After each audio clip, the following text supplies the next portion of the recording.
from the late Pope Francis to Elon Musk.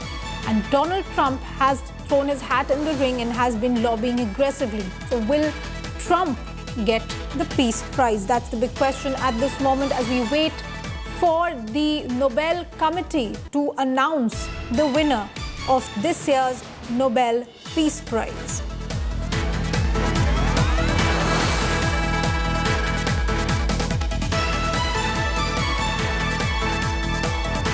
The announcement is expected very, very shortly, viewers, and on your screen right now is the hall where the Nobel Peace Prize announcement is going to be made. As you can see from the visuals, the podium is ready for the announcement to be made. At any minute now, the Peace Prize announcement will be made. With 338 candidates in the fray, from the late Pope to Elon Musk, the question really is who will get it? And let's listen into what is being said there.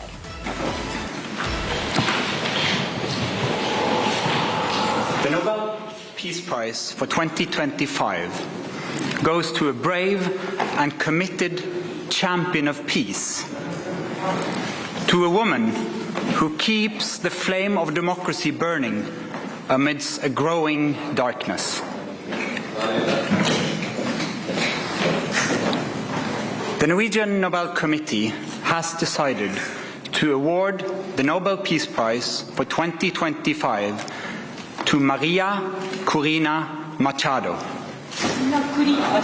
She is receiving the Nobel Peace Prize for her tireless work promoting democratic rights for the people of Venezuela and for her struggle to achieve a just and peaceful transition from dictatorship to democracy.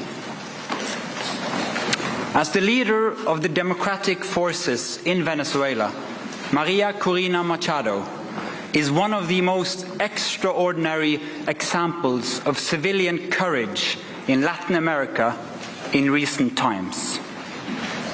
Ms. Machado has been a key unifying figure in a political opposition that was once deeply divided, an opposition that found common ground in the demand for free election and representative government. This is precisely what lies at the heart of democracy, our shared willingness to defend the principles of popular rule, even though we disagree. At a time when democracy is under threat, it is more important than ever to defend this common ground.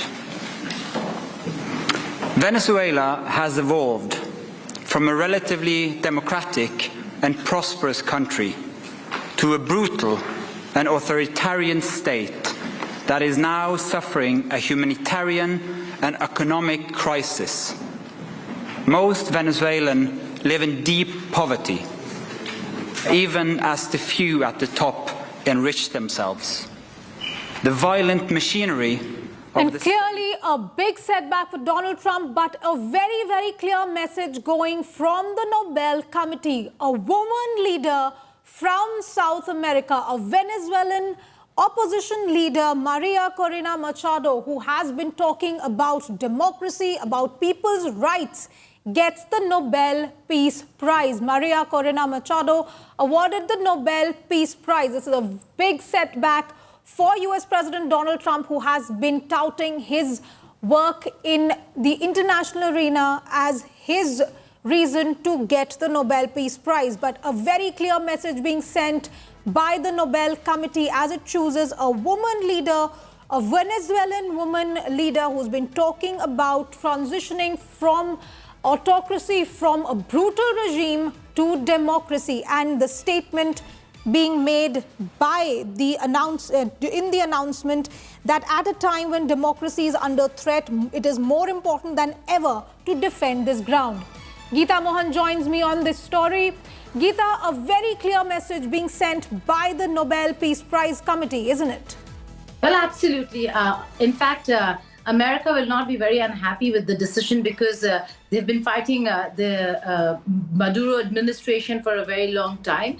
And this is the most prominent opposition leader in Venezuela who's been fighting against the administration and fighting for democracy in the country for a very long time. So will not be unhappy. Also, for Donald Trump to have gotten the Nobel Peace Prize so close to a deal that just has been agreed upon by all parties and is not absolutely in place would have been rather preemptive. We know of leaders who have received Nobel Peace Prizes in the past preemptively as well.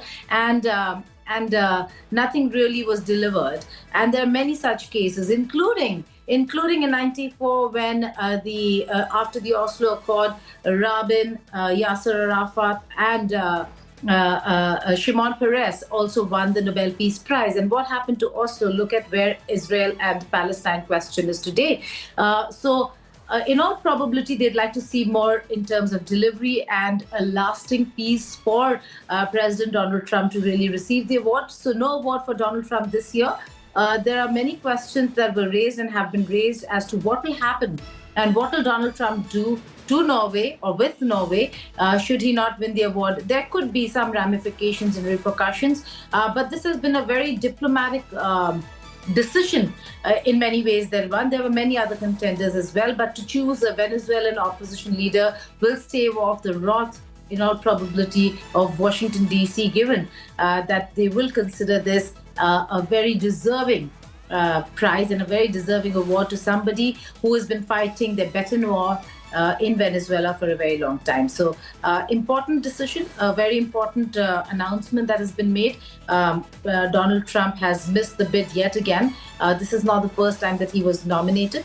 But there are a few conflicts where he's actively participating in and playing a role. The Israel-Hamas ceasefire is one of them.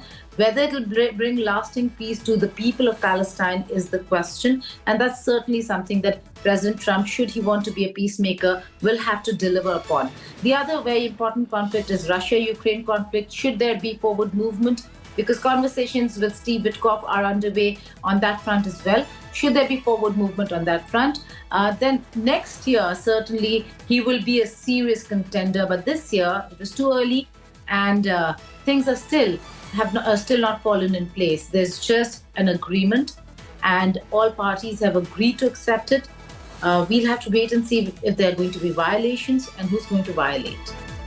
Geeta, can you tell us a little more about the lady who has actually won the Nobel Peace Prize? Maria Corina Machado has been leading the fight against the brutal regime in Venezuela for the last several years. She's currently in hiding, and this is something that has been, as you just mentioned, that even the US has been trying to back her as far as their relationship with the Venezuelan government is concerned. But the Nobel Committee very clearly saying that as in today's situation, as it is more important than ever to defend this ground because democracy is under threat. Geeta. Well, that's right. It has been a long struggle for her. It's not the first time she's been awarded. She's a renowned name in that part of the world. Certainly, a lot more people will know her now. The European Parliament had awarded her, the European Union, so to say, had awarded her their top human rights prize as well. Not so long ago, and that's the Sakharov Prize for Freedom Thought, and she continues to be a leading light when it comes to democracy, democratic values. She fought, and her contention as the opposition candidate was cancelled by the then administration, by the then government, and the National Electoral Council back then and even now headed by Maduro. Won the elections with a 51% vote. So she has been a very important voice and face in Venezuela. But more so in Venezuela, the picture is very different. A lot of people follow, and Maduro does have a following. The Venezuela has staved off the pressures of the West, particularly the United States of America. But then in doing so, they've also been rather autocratic. And this voice over here of Machado really comes out as somebody who wants to protect freedom of thought and democracy in the country. While a lot in the West, a lot of people and a lot of governments in the West would come out in support of her for political and diplomatic reasons. The reason why she's winning the award is completely different. Many in Venezuela will say that, well, a pro-West, if you're speaking against Maduro or such governments, would be considered pro-West. So a pro-West voice has got the award. But that's not her achievement. It's beyond that. She has been working and fighting for democracy and democratic values, freedom of thought and speech. The ones who are held prisoners in Venezuela, for them. So a very strong voice. But again, no reasons for Washington, D.C., for White House to complain, because this is an award, given the current scenario and the current situation.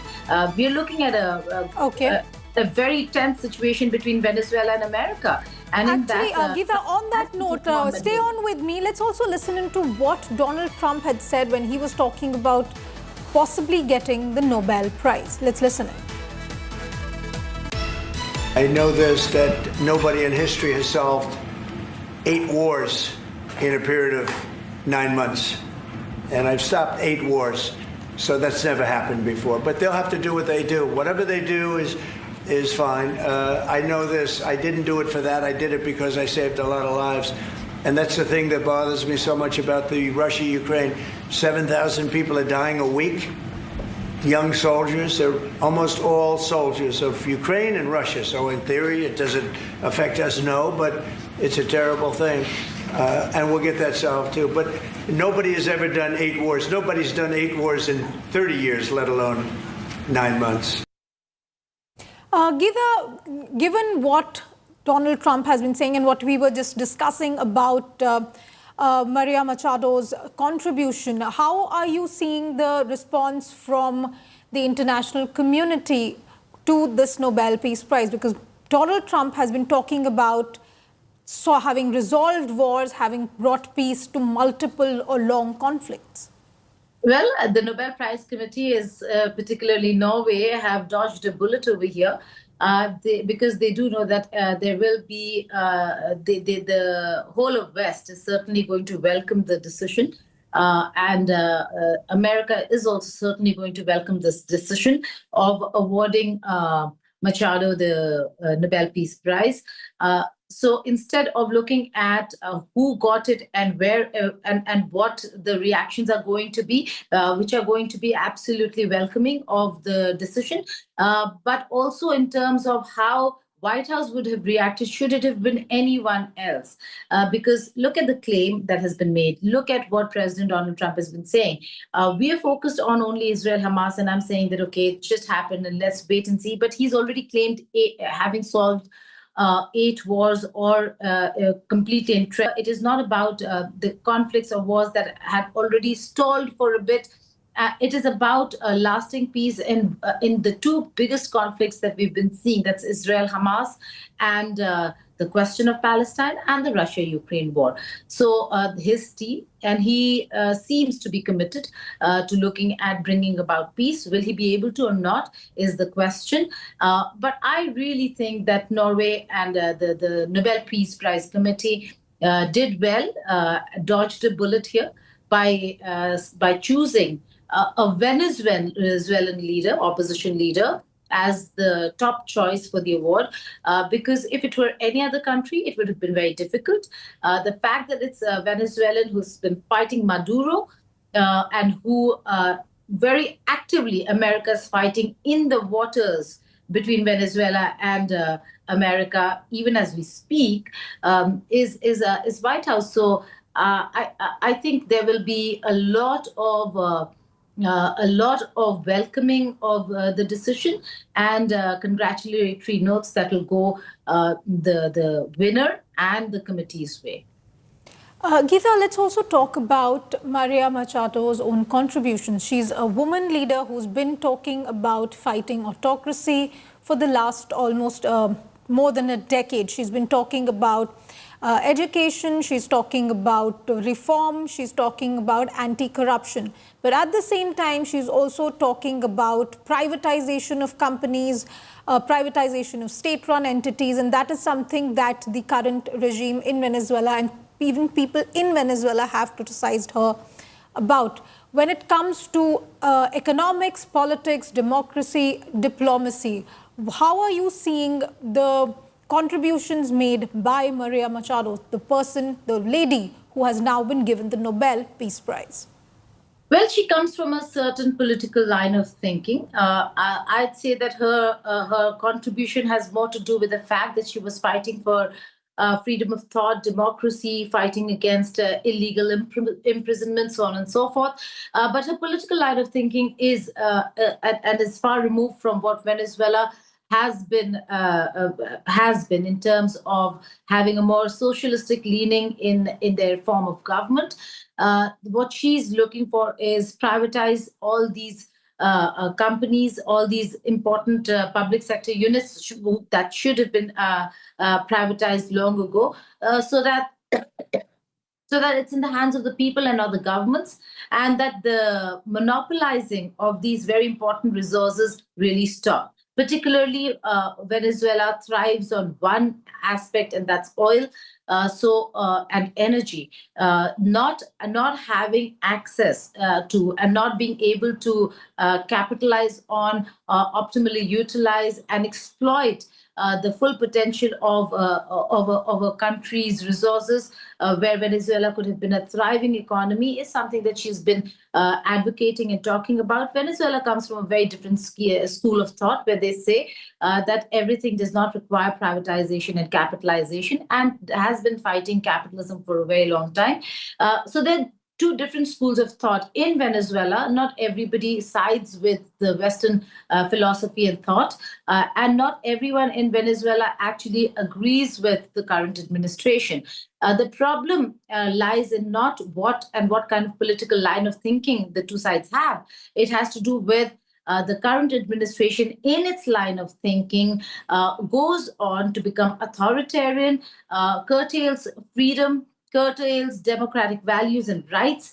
That becomes a problem. And she certainly was a face for that as well. And that is the reason why I suppose the Nobel Prize Committee looked at her as the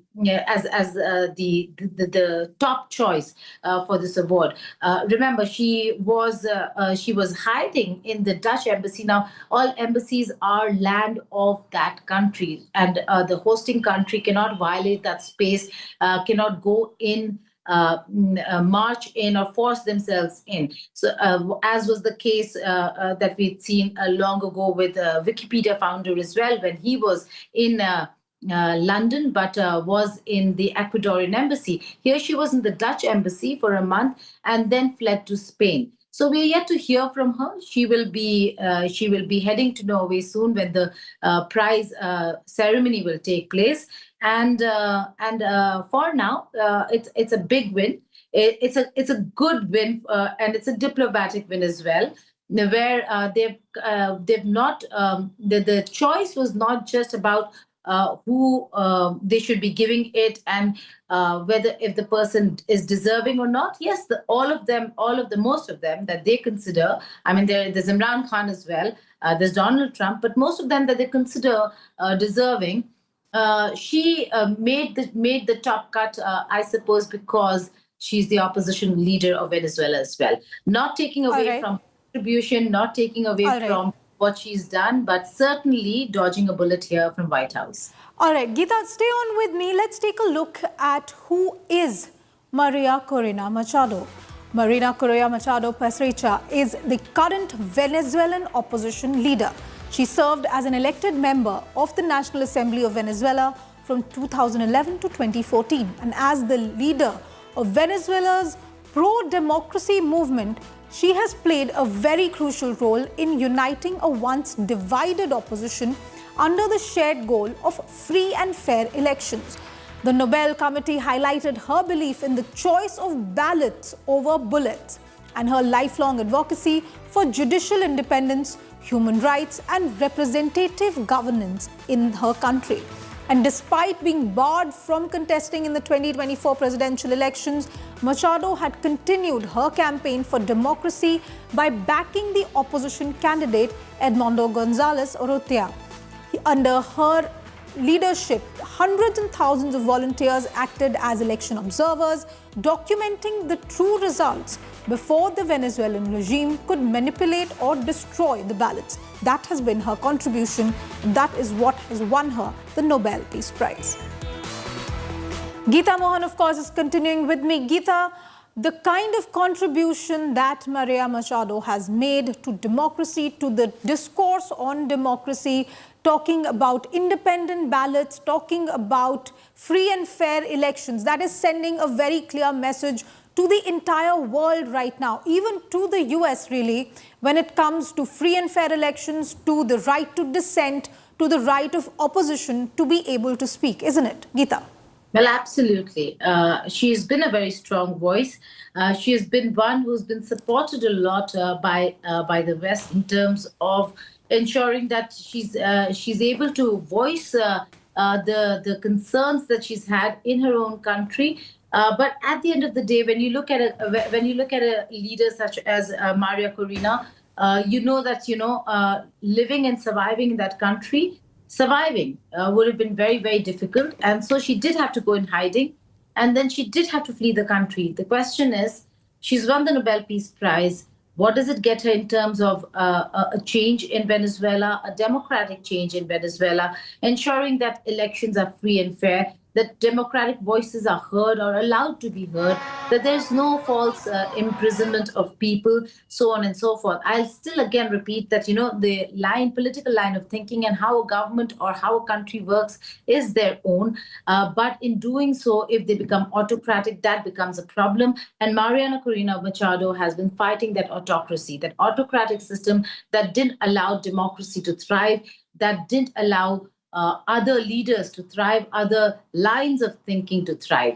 If most of the people over there want change, the country should be allowed then to have that change. And that certainly is the fight that Maria Corina Machado has led. A deserving award, but and we'll see a lot of world reactions coming on the award itself.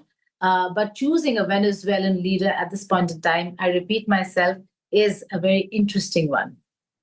Let's also talk about how Trump has been snubbed by the Nobel Peace Prize Committee. It seems that he had been talking about getting the award. I'm also being joined by Gaurav Sawant. Sorry, Geeta Mohan, stay on with me. Gaurav Sawant joins me on this story. Gaurav, clear snub to Donald Trump. He had been talking about how he has ended wars and ended 8 long-standing conflicts, that he deserves the Nobel Peace Prize, but the prize going to a leader who has been talking about democracy, about free and fair elections, about the opposition being allowed to speak. Gaurav. It indeed would be extremely disappointing for the American President Donald Trump. He had emphatically campaigned and himself along, of course, with the Pakistani leadership. But imagine when you're recommended by a military dictator who's a radical Islamist, how seriously would that case be taken anyways? But be that as it may, American President Donald Trump claimed he'd stopped multiple fights. Sadly, those fights are still on, especially between Russia and Ukraine, at a time when he said, had I been in the White House, that war wouldn't have happened, to the point of saying that the moment I come into White House, the war would stop. To his efforts to stop the war, his meeting with the Russian president in Alaska, followed by America talking about giving Patriot missiles to Ukraine. So how would you give a Nobel Peace Prize to someone who's giving missiles to one country against another country? A person who's participated in the bombing of Iran, in Israel's war on radical Islamist terror, whether it comes to Hamas or Hezbollah, or bombing Iran independently and with Americans. So all of these, there were many, many combinations. And of course, the false claim. he repeatedly made false claims about intervening and getting a ceasefire brokered between India and Pakistan, which is so not true. So, you know, the Nobel Committee would have also gone into all these aspects. However, if there is peace between Israel and Hamas, efforts have been made. There are serious efforts that have been made. If this peace holds, if by Monday hostages are returned alive, and if subsequently 20 of those 48 are returned alive, if some steps are taken, perhaps for a future, he may have a candidature. Clearly not this time. Well, Gaurav, we're talking about how this has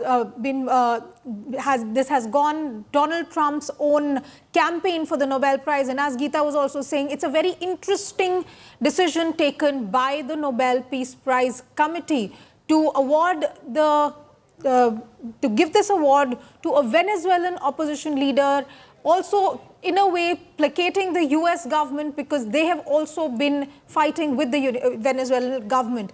But right now, it's time for me to take a very short break. More news and updates on the other side with my colleague, Sneha Mordani. Keep watching India Today.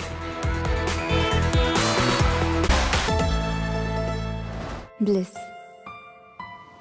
Sometimes it dances on your skin like first rain.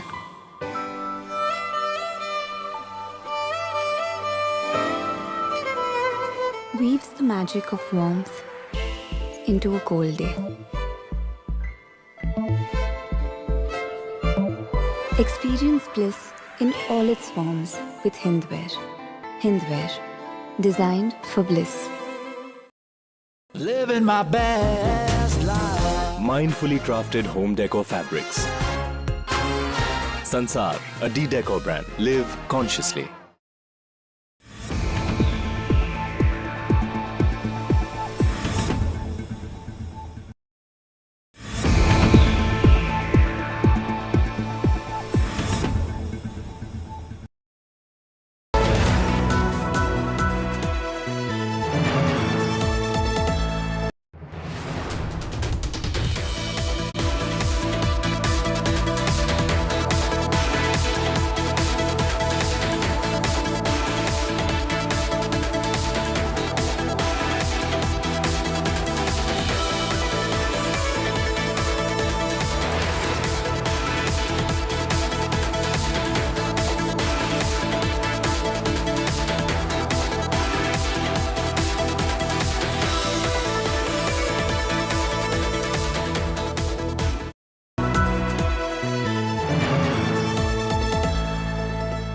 My best life. Mindfully crafted home decor fabrics. Sansar, a decor brand. Live consciously.